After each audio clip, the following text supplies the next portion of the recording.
Tayo, tayo, tayo. Up.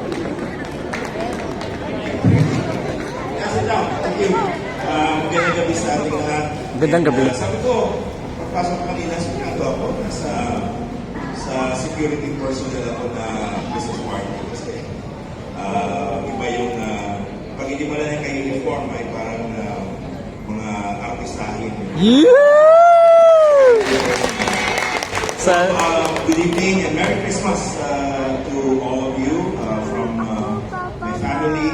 Opo na, wait lang naka. We wish you the best for these holidays. I know hindi kayo tuluyan na nag-holiday talaga kasi a number of you will be still on duty beginning next week. Actually, ako dumaan ako rito kasi marami pa akong mga documents na pinirmahan sa taas at hindi ko tapos. So I have to be back 23, also 24.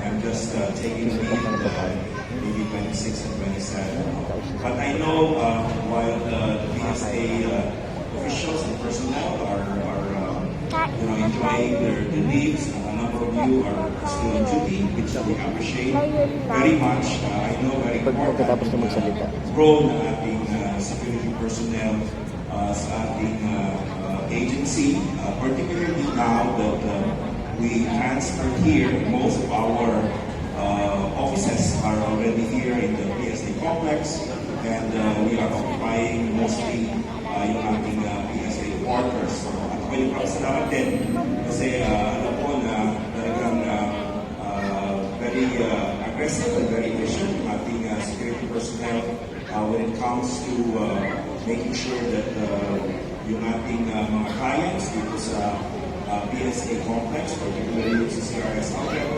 ay nabibigyan ng direksyon, ng information. You know, mga feedback siguro sa akin na kasi I receive feedback from different stakeholders. Most of this are clients na sa CRS outlet. And na-appreciate nila yung tulong ng ating mga security personnel kahit simple na anong lang at nabibigyan talaga sila na tamang informasyon at hindi yung tipong pinapasa-pasa sila kasi minsan may nakakainis pag pupunta sa government agency na pinapasa-pasa ka. Pero palagi nasasabi na sa Philippines Business Authority ay alam ng mga security personnel natin assign sa mga gates, sa mga entrances kung saan pupunta ang ating mga kliyente. So yan, tulong natin kasi yung ating maraming sinasabi ay yung ating servisyo ay dapat mas malapit sa ating mga citizens. So we appreciate our partnership with our security personnel, your officials behind the group.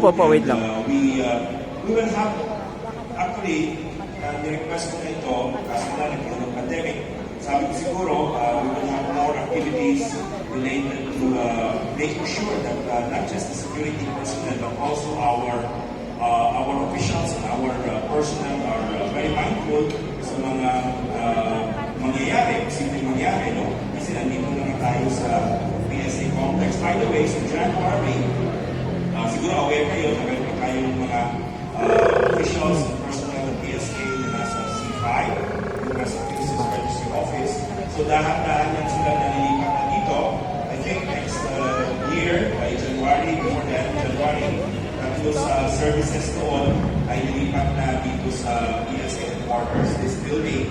Dalawa na lang na services ang makikita doon kasi i-ready pa natin yung kanilang paglilipatan. Ito yung registration operations service ay yung ating IT doon sa Centris 5 kasi nilipat na lang sila sa camp building.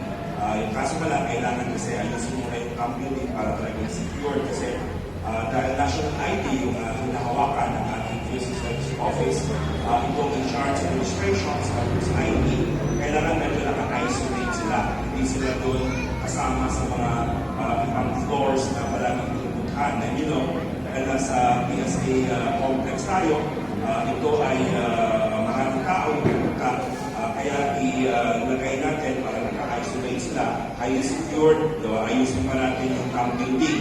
Now, hindi ko lang alam kung ano yung wing ito, dito or dito.